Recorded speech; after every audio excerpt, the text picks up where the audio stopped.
जो अंत में एक बाप के सिवाय दूसरा कोई भी याद न आए। प्रश्न, किस एक श्रीमत को पालन करने से तुम बच्चे तकदीरवान बन सकते हो? उत्तर, बाप की श्रीमत है, बच्चे नींद को जीतने वाले बनो। सवेरे का समय बहुत अच्छा होता है।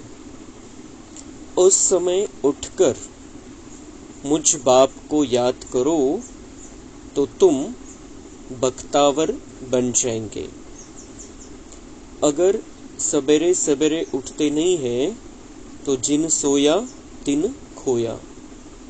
सिर्फ सोना और खाना यह तो गंवाना है, इसलिए सवेरे उठने की आदत डालो। गीत, तूने रात गवाई सोई के, दिवस गवाया खाए के। ओम शांति। यह कहानी बच्चों प्रति है। बाप कहते हैं, बच्चे खाना और सोना यह कोई लाइफ नहीं, जबकि तुम बच्चों को यह अविनाशी ज्ञान रत्नों का दान मिल रहा है, झोली भर रही है, फिर सोना और खाना यह तो गंवाना है। सवेरे उठने की बड़ी महिमा है, भक्ति मार्ग में भी ज्ञान मार्ग में भी, क्योंकि सवेरे के समय बहुत शांति रहती है। आत्माएं सब अपने स्वधर्म में रहती है, अशरीरी होकर विश्राम पाती है। उस समय याद बहुत रहती है। दिन में तो माया का धम्मचक्र रहता है। यह एक ही टाइम अच्छा है। अभी हम कौड़ी से हीरे जैसा बन रहे हैं। बच्चों को बाप कहते हैं, तुम हमारे बच्चे हो, हम तुम्हारे बच्चे हैं। बाप बच्चा बनता है, यह भी समझने की बात है। बाप अपने बच्चों को वर्षा देते हैं। वैसे मैं सौदागर तो हूं ही। तुम्हारा कौड़ी जैसा तन मन यह सब वर्थ नॉट अ पेनी है। वह पुराना तुम्हारा सब कुछ लेकर फिर तुमको दे देता हूं कि ट्रस्टी होकर संभालो। तुम जन्म बाई जन्म गाते आए हो, कुर्बान जाऊंगी, बलिहार जाऊंगी, हमारा तो एक, दूसरा न कोई, क्योंकि सजनिया तो सब है। तो एक ही साजन को याद करेंगी। देह सहित सब संबंधों को भूलते भूलते एक की ही इतनी याद रहे, जो अंत में न यह शरीर न और कोई याद आए। इतनी प्रैक्टिस करनी है। सवेरे का समय बड़ा अच्छा है। तुम्हारी यह सच्ची सच्ची यात्रा है। वह तो जन्म बाई जन्म यात्राएं करते आए, लेकिन मुक्ति को तो पाया नहीं, तो झूठी यात्रा हुई ना। यह है रूहानी और सच्ची मुक्ति और जीवन मुक्ति की यात्रा। मनुष्य तीर्थों पर जाते हैं तो अमरनाथ, बद्रीनाथ याद रहते हैं ना। खास 4 धाम कहते हैं। तुमने कितने धाम किए होंगे, कितनी भक्ति की होगी, आधा कल्प करते आए हो। अब इन बातों को कोई भी जानते ही नहीं। बाप ही आकर लिबरेट करके फिर गाइड बन साथ ले जाते हैं। कितना वंडरफुल गाइड है। बच्चों को ले जाते हैं मुक्ति, जीवन मुक्ति धाम। ऐसा गाइड कोई होता नहीं। सन्यासी लोग सिर्फ मुक्ति धाम कहेंगे, जीवन मुक्ति अक्षर उनके मुख से निकलेगा नहीं। उसको तो वह कागविष्टा समान अल्पकाल का सुख समझते हैं। तुम बच्चे जानते हो, बाप है दुख हरता सुख करता। हे माता पिता, आपके जब हम बालक बनते हैं तो हमारे सब दुख दूर हो जाते हैं। आधा कल्प हम सुखी बन जाते हैं। यह तो बुद्धि में रहता है ना, परंतु धंधे आदि में जाने से भूल जाते हैं। सवेरे उठते नहीं। जिन सोया तिन खोया. तो बाबा म्हणता है कि अभी मैं आया हूं, सच्ची यात्रा तुम्हें सिखाता हूं. तुम्हें अब परमधाम को याद करते हुए परमधाम घर चलने की तैयारी करनी है और उसके साथ सतयुग के सुखों में आने की तैयारी करनी है. उसके लिए अपने संस्कारों का परिवर्तन करना है. तो मैं आता हूं और मैं ये रास्ता बताता हूं. ये रास्ता बाबा म्हणतात दुनियेमध्ये कोणालाही हा रास्ता माहिती नाहीये. वो तो हम जन्म जन्मांतर तीर्थ यात्राएं करते आए. बहुत सारी यात्राएं हमने की है. बाबा म्हणतात तुमने कितनी यात्राएं की है, कितनी जगह पर गए. लेकिन ये जो बात है कि भगवान आता है, भगवान हमें सिखाता है, भगवान हमारे जो दुख के दिन है उनको दूर कर देता है हमेशा हमेशा के लिए, हमें सुख का रास्ता बताता है, हमें पावन देवी देवता बनाता है, ये दुनिया में कोई नहीं जानते हैं. और उसके लिए बाबा की श्रीमत है कि बच्चे अब सिर्फ मेरी याद में तुम्हें रहना है. फक्त माझ्या आठवणीमध्ये राहायचंय.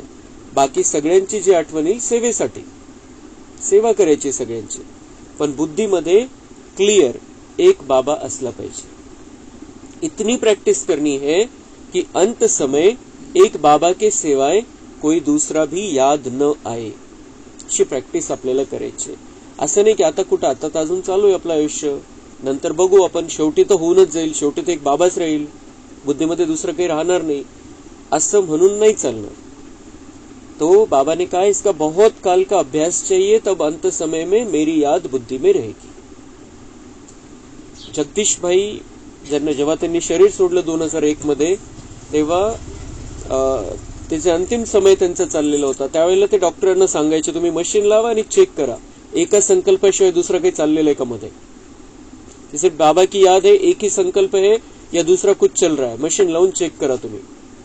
तो इस तरीके से हमें ये देखना है कि अंत समय में सारी बातें हमारी बुद्धि से निकल जाए, कोई बात हमें खींचे नहीं. इस तरीके से हमें बहुत आराम से, बहुत शांति से, बहुत आनंद में शरीर को छोड़ना है. एक पुष्प शांत दादींचं उदाहरण दिलं जातं. ते खूप अतिशय नष्टोमोह म्हणून त्यांचं उदाहरण दिलं जातं, क्योंकि उन्हें जब पता चल गया कि भगवान आ गया है और उनका बहुत बड़ा पार्ट खुलने वाला था इस ड्रामा में, तो उन्होंने अपने बच्चों को छोड़कर भी इस ड्रामा में वो चली आई. ये जो कार्य बाबा का चल रहा है उसमें वो चली आई आणि खूप सेवा केली, सगळ्या प्रकारची सेवा केली त्यांनी, ऑलराऊंडर आणि संदेशी बनले ते. जेव्हा त्यांचा शेवट यायचा होता त्या दिवशी 7:30 वाजता त्यांनी सगळ्यांना सांगितलं की डॉक्टरांना पण सांगून द्या आणि सगळ्यांना ज्यांना ज्यांना तुम्हाला सांगायचंय त्यांना सांगून द्या, मी 8:30 वाजता शरीर सोडणार आहे. 8:30 वाजता मी शरीर सोडणार आहे. एकदम क्लिअर स्पष्ट सांगितलं. डॉक्टरांना पण सांगून द्या. आणि त्या आत्म्याने एकदम आरामात बरोबर 8:30 वाजता डॉक्टरांच्या उपस्थितीमध्ये शरीर सोडला. तो ये क्यों हुआ? क्योंकि उनका बहुत काल का अभ्यास, बहुत काल की बाबा की याद, और उस आधार से वो आत्मा को कोई तकलीफ नहीं हुई शरीर छोड़ते समय. बहुत आराम से सब बातों को समेट कर वो अपने धाम में चली गई. तो ये प्रैक्टिस हमें करनी है कि हमें संपूर्ण रीति से बाबा की याद में रहना है. बाकी सब सेवाएं, सब काम धंधा, जिम्मेदारियां सब निमित्त मात्र, लेकिन बाबा सदा बुद्धि में रहना चाहिए कि मेरे साथ में बाबा है, बाबा मुझसे ये सारा कार्य करा रहा है, करण करावनहार बाबा है, मुझ आत्मा से ये कार्य बाबा करा रहा है, बाबा ने मुझे सेवा के लिए यहाँ पर रखा है. आणि मग शरीरासाठी आपण करण करावनहार. बाबा मेरे द्वारा, मुझ आत्मा के द्वारा करा रहा है और मैं इन कर्मेंद्रियों के द्वारा वो कार्य कर रहा हूँ, सेवा कर रहा हूँ. इस स्थिति में जब हम रहेंगे तब बाबा की याद सदा रहेगी कंटिन्यू, आणि ती प्रॅक्टिस होऊन जाईल आणि अंत समयाला मग बाबाच बुद्धीमध्ये राहील ऑटोमॅटिक. आणि बाबा बुद्धीमध्ये राहील, बीज बुद्धीमध्ये आहे, तर मग सगळ्यापर्यंत ते व्हायब्रेशन जातील. आपला तर फायदा आहेच की आपण बाबांच्या आठवणीमध्ये शरीर सोडून जाऊ, पण त्याच्यासोबतच आपण एक बाबा जर आपल्या बुद्धीमध्ये, एक बीज रूप बाबा आपल्या बुद्धीमध्ये तर सगळ्या दुनियेतल्या सगळ्या आत्म्यांना ते व्हाइब्रेशन जातील. तो ये सारी बातें बाबा हमें पक्की कराता है कि हम अंत समय में बाबा की याद में अपने धाम चले जाए. और उसके लिए ये सारा ज्ञान हमें बाबा दे रहा है, समझा रहा है कि तुम्हें ये प्रैक्टिस अभी से करनी है. अंत मति सो गति होने वाली है. हमने बहुत सारा पुरुषार्थ किया, बहुत सेवा की, बहुत धारणा की, लेकिन अंत समय में किसी और बात ने हमें खींच लिया, तर सगळं ते जे काही केलेलं आहे त्याच्यावरती पाणी फिरलं जाईल. क्योंकि अंत मते सो गति है. उस बाबा की याद में, परमधाम की याद में, सतयुग की याद में हमें शरीर को त्याग करना है. और इसलिए हमें यहाँ पर वो प्रैक्टिस करनी है कि बाबा बुद्धि में रहना चाहिए, सतयुग बुद्धि में रहना चाहिए, परमधाम घर वापस जाना है वो बुद्धि में रहना चाहिए. तो वो बुद्धि में रहेगा तो ऑटोमेटिक हमारी स्थिति अच्छी रहेगी और उसके साथ साथ लक्षण आ जाएंगे हमारे में जो सतयुगी देवताओं के हैं. और जो परमधाम में हमें निराकार स्थिति में बिना सजा खाए जाना है वो भी आराम से वो सारी प्रॅक्टिस हो जाएगी. तर मग त्यासाठी बाबा म्हणताय सकाळची वेळ खूप चांगली आहे. तुम्ही सेटिंग करायची दिवसभरासाठी. सकाळची वेळ बाबांनी जी ऑफिशियल वेळ ठरवलेली 4 ते 4:45 अमृत वेला, तर त्यावेळेला आपल्याला नंतर त्यावेळेला उठून नंतर आपले सगळे कामधंदे सुरू केले 4:45 नंतर तरी चालतं, किंवा जर दिवसभरामध्ये आराम होणार नसेल तर कोणी थोडाफार आराम करू शकतं नंतर. पण 4 ते 4:45 बाबांनी ऑफिशियल टाइम ठेवलेला आहे. तर त्यावेळेला आपल्याला खूप प्रेमाने बाबांच्या आठवणीमध्ये बसायचंय. आणि त्यावेळेला मग ज्ञानाचं नाही, बाबांची क्लियर फक्त आपण त्या स्थितीमध्ये नाही टिकू शकत आहे की मैं और बाबा साथ साथ में है, बाबा के वाइब्रेशन आ रहे हैं, बस एवढं जरी केलं आपण तरी चालतं. पण त्या स्थितीमध्ये टिकू शकत नाही आपण, मग दुसरे काहीतरी विचार यायला लागले तर त्यावेळेला आपण वेगवेगळ्या प्रकारचं त्यामध्ये चिंतन करू शकतो ज्ञानाचं, की बाबांनी माझ्याविषयी काय सांगितलेलं आहे, बाबांनी त्यांच्याविषयी काय सांगितलेलं आहे, बाबांनी या ड्राम्याविषयी काय सांगितलेलं आहे जे मला माहिती नव्हतं पहिले, बाबांनी कोणत्या कोणत्या नव्या नव्या गोष्टी मला सांगितलेल्या आहे, काय काय मला शिकवतोय बाबा, कशा प्रकारची मला ट्रेनिंग देतोय, कसं हे देवता बनण्याचं ज्ञान आहे, कसं दुनियावाले कसे या सगळ्या ज्ञानापासून वंचित आहे, मला कशी सगळ्यांची सेवा करायची, असं वेगवेगळ्या प्रकारचं चिंतन आपण करू शकतो जर बिंदुरूप स्थितीमध्ये आपण टिकू शकत नाही जास्त वेळ. तर पण मधून मधून ती प्रॅक्टिस करायची. मैं आत्मा और बाबा परमात्मा, और मैं उनके साथ में हूँ, उनके वाइब्रेशन में हूँ, उनकी शक्ति मुझ में आ रही है, उनकी शांति मुझ में आ रही है, उनका प्यार मुझ में आ रहा है. आणि ही चार्जिंग आपण जर करून घेतली तर दिवसभर ऑटोमॅटिक काहीही करतोय आपण, बाबा बुद्धीमध्ये राहील, विसरणार नाही आपण बाबांना. और इसलिए बाबा कहते हैं ये इस रात को ऐसे ही नहीं गवा देना है. उस रात के बाद जो अमृत वेला आती है उस अमृत वेला में मेरी याद में बैठना है. अगर तब भी सोए हुए रहे तो जिन सोया तिन खोया. तो बाबा म्हणते जो तुम्हें मिलने वाला है, जो भाग्य बना सकते थे उस समय में, उससे वंचित रह जाएंगे. तुम जानते हो बरोबर हमको हीरे जैसा जन्म मिला है. अब भी अगर नींद से सवेरे नहीं उठेंगे तो समझेंगे यह बख्तावर नहीं है. सुबह को उठकर मोस्ट बिलीवेड बाप को, साजन को याद नहीं करते हैं. आधा कल्प से साजन बिछुड़ा हुआ है और बाप को तुम सारा कल्प भूल जाते हो. फिर भक्ति मार्ग में तुम साजन के रूप में व बाप के रूप में याद करते हो. सजनी साजन को भी याद करती है, उनको फिर बाप भी कहा जाता है. अभी बाप सम्मुख है तो उनकी श्रीमत पर चलना पड़े. श्रीमत पर अगर नहीं चलते तो यह गिरे. श्रीमत अर्थात शिव बाबा की मत. ऐसे नहीं हमको क्या पता किसकी मत मिलती है, समझना चाहिए इनकी मत का भी वह रिस्पॉन्सिबल है. जैसे लौकिक रीति बच्चों का बाप रिस्पॉन्सिबल है, यह ब्रह्मा तन भी फादर का शो करता है. मुरब्बी बच्चा है, बहुत अच्छे अच्छे बच्चे हैं जो यह नहीं जानते कि हम किसकी मत पर चलते हैं, कौन डायरेक्शन देते हैं. बाबा को तो याद नहीं करते, सवेरे उठते नहीं, याद नहीं करते, तो विकर्म भी विनाश नहीं होते. कारण बाबा म्हणताय सकाळी जी शांती भेटेल, सकाळचं जे वातावरण भेटेल, त्यावेळेला जर तुम्ही नाही केलं तर दिवसभरामध्ये तर माया आहे, सगळीकडे मायेचे व्हायब्रेशन आहे.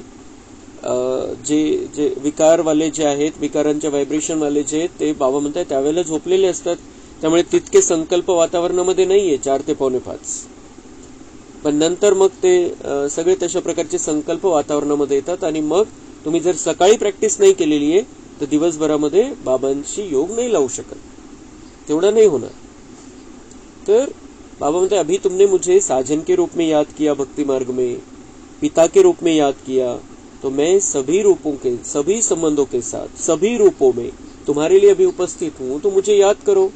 और उसके लिए सवेरे की सेटिंग बहुत अच्छी है. सवेरे याद करेंगे तो 23 घंटे बाबा की याद रहेगी. जैसे त्या वातावरणामध्ये राहू, त्या व्हायब्रेशन मध्ये आपण राहू शकतो. तो फिर ये श्रीमत, बाबा की श्रीमत मिलती है. मग या ज्या मुरल्या आहे याच्यामध्ये ब्रह्मा बाबांची पण मत असते, कधी कधी शिवबाबांची पण मत असते. पण बाबा म्हणताय ये इसमें अगर ब्रह्मा भी मत देता है इस मुरली में, तो उसका भी जिम्मेदार मैं हूं, क्योंकि हम दोनों साथ में मिलकर मुरली चलाते हैं. उसमें ब्रह्मा भी अपनी मत दे देता है, तो उस मत पर आप चलोगे. कोई गड़बड़ हो जाती है, मैं जिम्मेदार हूं. और कोई होगी भी नहीं गड़बड़, कुछ गलत होने वाला नहीं है, क्योंकि वो बाबा की याद में ही हमको मत देते हैं. म्हणून आपण असं समजायचं संपूर्ण मुरली शिवबाबांची श्रीमत आहे आणि त्याच्यावरती आपल्याला चालायचं. ये ब्रह्मा ने कहा होगा, ये शिव बाबा ने कहा होगा, इसमें हमें नहीं जाना है.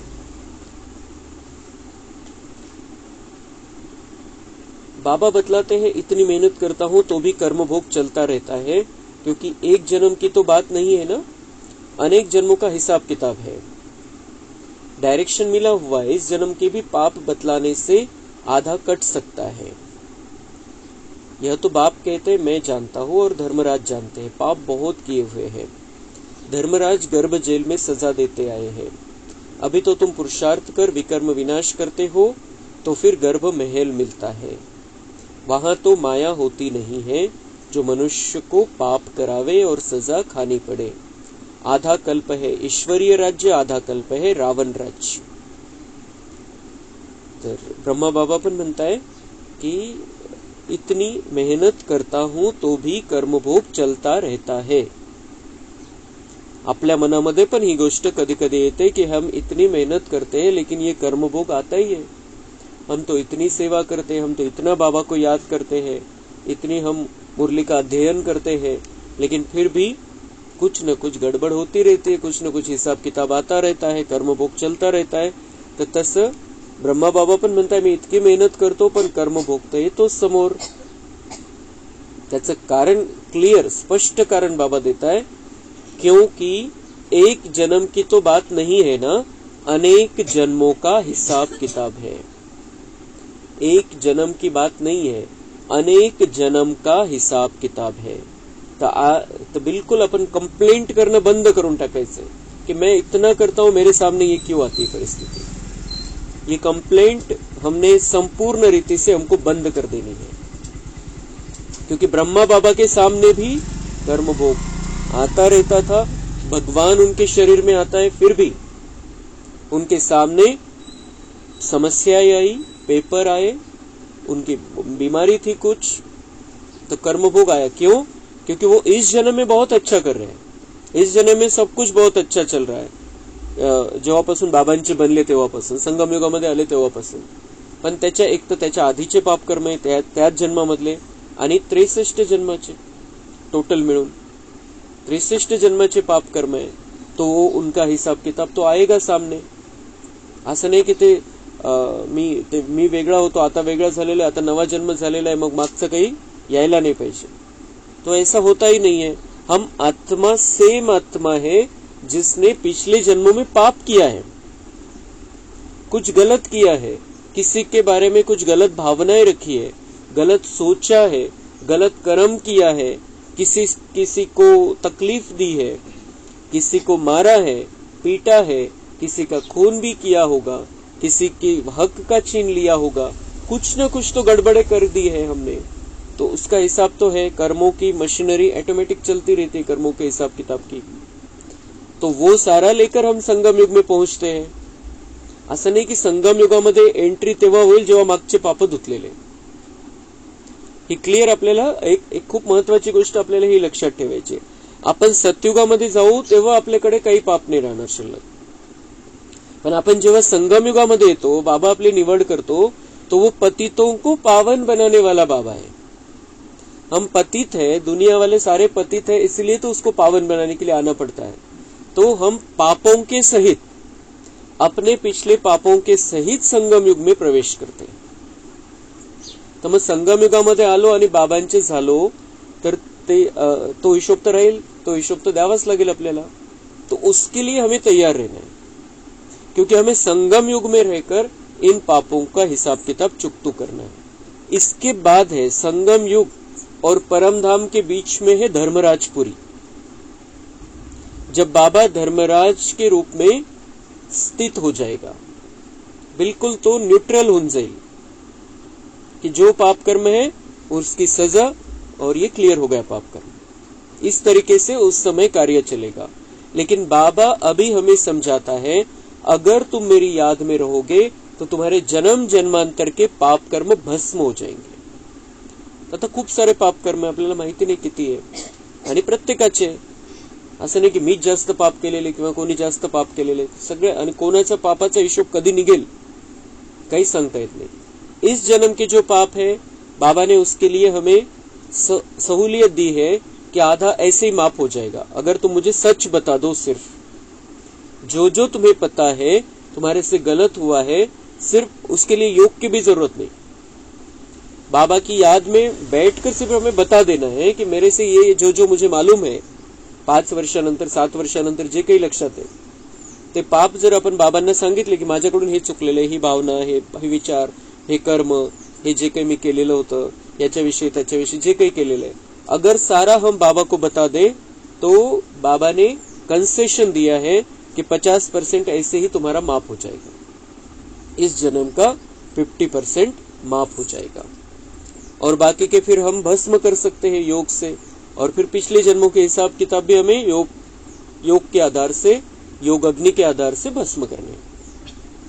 तो ये सारा कार्य जो ब्रह्मा ने किया है, जो दादियों ने किया है, वही कार्य हमें भी करना है. असं नाही की काहीतरी चमत्कार छूमंतर होऊन जाईल. आणि मग कारण बाबा हे आपल्याला त्याच्यामध्ये एक महत्वाची गोष्ट लक्षात ठेवायची आहे की आपण जसे बाबांचे बच्चे तसे या दुनियेमधली प्रत्येक आत्मा बाबाचा बच्चा है. वो जानते नहीं है, हम जानते हैं, इतना फर्क है, लेकिन वो भी बाबा के बच्चे हैं. तो अगर बाबा हमें संगम युग में ऐसे ले लेगा और ऐसे ही हमारे सारे पाप खत्म कर देगा तो उन पर तो अन्याय हो जाएगा. मग त्यांच्यासाठी का नहीं केलं बाबांनी? क्योंकि वो भी बच्चे हैं. फिर बाबा तो भेदभाव वाला हो जाएगा. तो उसको भगवान थोड़ी कहेंगे. फिर भगवान जो है वो न्यायकारी रहता है, सबके लिए समान दृष्टि, समान भावना रहती है. तो इस हिसाब से बाबा हमें चमत्कार के हिसाब से हमारे पाप नष्ट नहीं करता है, लेकिन हमें सही रास्ता बताता है, हमारे लिए कंसेशन देता है, उनके लिए वो नहीं है. और हमारे लिए जो सीधा सच्चा रास्ता बाबा बताता है कि मुझे बस प्यार से याद करते रहो, मुझ स्वयं को आत्मा समझकर मुझ परमात्मा की याद में रहो, क्लियर, देह और देह के संबंधों को भूल, तो तुम्हारे पाप कर्म जलकर नष्ट हो जाएंगे. ये सहूलियत हमको दे सकता है, और वो पुरुषार्थ हम करते हैं, इसलिए हमारे पाप नष्ट होते हैं, हमारा भाग्य बनता है. तर त्यामुळे ते दुनियावाले कधीही म्हणू शकणार नाही की बाबा तर आमचा पण होता, आम्ही पण त्याची लेकरं आहे, पण त्यांनी तुम्हाला दिलं, आम्हाला नाही दिलं. तुम्हारा जीवन उसने बना दिया, हमारा नहीं बनाया, तुम्हारा भाग्य बनाया, हमारा नहीं बनाया. वो नहीं कह सकते, क्योंकि उन्हें समझ में आएगा इन्होंने त्याग किया था, इन्होंने इतना पुरुषार्थ किया है. तो अंत समय में कोई भी हमें भी उलाना नहीं देगा और बाबा को भी उलाना नहीं देगा कि सिर्फ इनके लिए बाबा है, इनके लिए बाबा ने कुछ किया. और इसलिए बाबा मुरली में समझाते रहता है कि सबको ये रास्ता बता दो. कोई ये न कहे की आम्हाला कळालं असतं तर मग आम्ही पण केलं असतं. वो उलाना न दे हमको. इसलिए हमें ये रास्ता सबको बताना है. कोई नहीं भी मानता है उसमें भी फायदा है, क्योंकि अंत में हमको बोलेंगे तो नहीं वो आम्हाला का नहीं सांगितलं. तो इस तरीके से हमें बाबा पर विश्वास रखते हुए अपने कर्म भोग को चुकतू करते चलना है और दुनिया वालों को भी राह दिखानी है।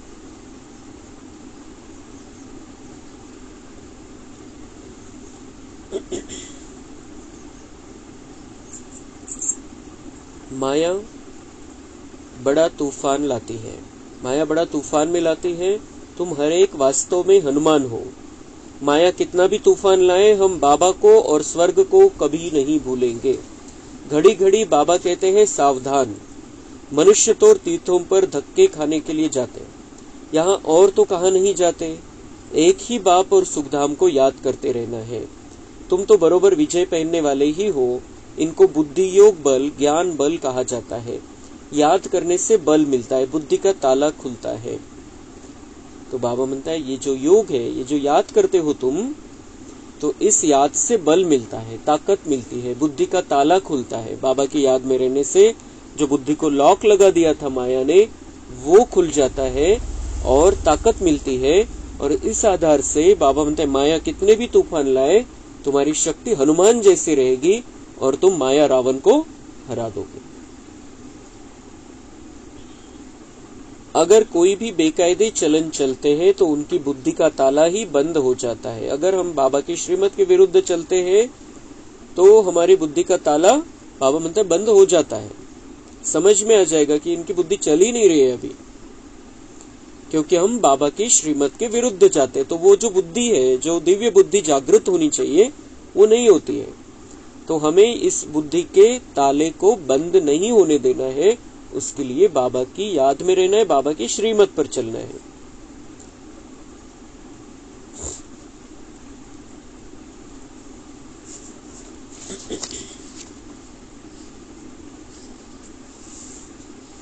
अभी बाबा गर्भ जेल की सजाओं से छुड़ाते हैं।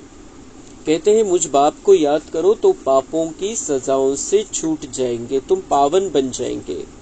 अगर फिर गिरे तो बहुत चोट लग जाएगी। अशुद्ध अहंकार है पहले, फिर है काम क्रोध। काम महाशत्रु है। यह तुमको आदि मध्य अंत दुख देते आए हैं। तुम आदि मध्य अंत सुख के लिए पुरुषार्थ करते हो, तो पूरा पुरुषार्थ करना चाहिए। बोलते हैं सवेरे जाग नहीं सकते हैं, तो फिर पद भी ऊंच पा नहीं सकेंगे। दास दासी बनना पड़ेगा। वहां कोई गोबर आदि नहीं उठाना पड़ता। अभी भी विलायत में नौकर आदि नहीं रखते, आप ही सफाई हो जाती। वहां तो गंदगी होती नहीं है। बाकी चंडाल दास दासी आदि होते। बाबा में इतनी गंदगी नहीं रहेगी, लेकिन हाथ के नीचे कोई तो लगेगा। तो गोबर आदि नहीं उठाना है, लेकिन ऑटोमेटिक कुछ सफाई तो ऑटोमेटिक भी होती रहेगी। और कुछ बाबा म्हणता है जसं नाही की खूप तुम्हाला खराब काम करावं लागेल, पण आता चंडाल पण आहे, चंडालचं काम आहे मृतदेहाची विल्हेवाट पण लावणं है। तो ऐसे काम करने पड़ेंगे। अगर बाबा म्हणता है सवेरे उठकर सेटिंग नहीं की आपने, क्योंकि दिन भर में याद नहीं रह सकती है। फिर कितना भी हम कोशिश करें, बुद्धि बाबा में ठहर नहीं सकेगी अगर सवेरे बहुत अच्छी रीति से हमने बाबा को याद नहीं किया। कोणाकडून अमृत वेला होत नसेल तर सुरुवातीला आता समजा 4 ते 4:45 बाबांनी टायमिंग दिलेला आहे, आपल्याकडून नाही होत, कोणाकडून जर होत नसेल तर 4:30 वाजता उठायला सुरुवात करायची। 15 मिनिट करायची पहिले, मग 1-2 मिनिट थोडंसं वाढवत चालायचं त्याच्यामध्ये, तर मग होऊन जाईल बरोबर।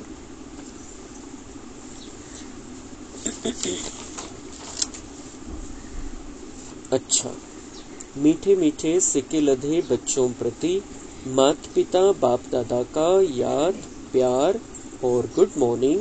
रूहानी बाप की रूहानी बच्चों को नमस्ते। हम रूहानी बच्चों की रूहानी बाप दादा को याद प्यार गुड मॉर्निंग नमस्ते।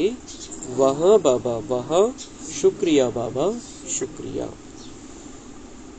धारणा के लिए मुख्य सार है, कौड़ी जैसा तन मन धन जो भी है उसे बाप पर कुर्बान कर फिर ट्रस्टी होकर संभालना है, ममत्व निकाल देना है। बाबांनी जे द्यायचे समर्पणची एका लाईन मध्ये बाबांनी व्याख्या सांगितली।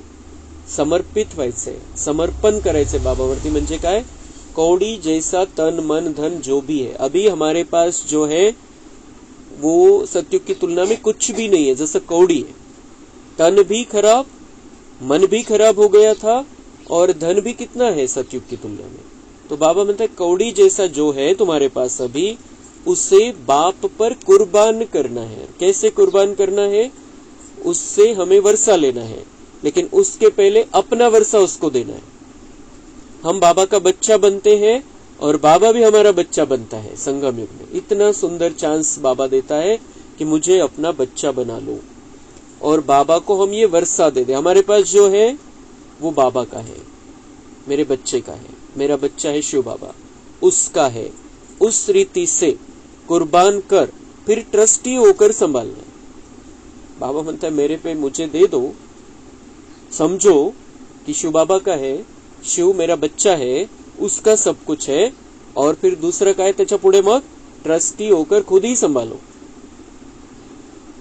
हम सेवा में लगाते हैं जितना भी लगा सकते हैं, तन को, मन को, धन को, लेकिन बाबा का समझकर ही लगाना है। ऐसे नहीं कि हम कहेंगे बाबा सब कुछ तेरा, तो बाबा के नाम पे करके देना पड़ेगा, ऐसा कुछ नहीं। बाबा म्हणतात कि फक्त समझा तुम्हें कि बाबा का, तो वो गलत में नहीं लगेगा, उससे हम गलत काम नहीं करेंगे, तन से भी, मन से भी और धन से भी। ट्रस्टी होकर बाबा ने मुझे ये तन भी बाबा का, ये मन भी बाबा का, ये धन भी बाबा का, बाबा ने मुझे दिया है, तर विश्वस्त म्हणून आपण त्याला सांभाळायचं। ममत्व निकाल देना है, मैं और मेरापन उसमें से खत्म कर देना है। सवेरे सवेरे उठ बाप को प्यार से याद करना है। ज्ञान बल और बुद्धि योग बल से माया पर विजय पानी है।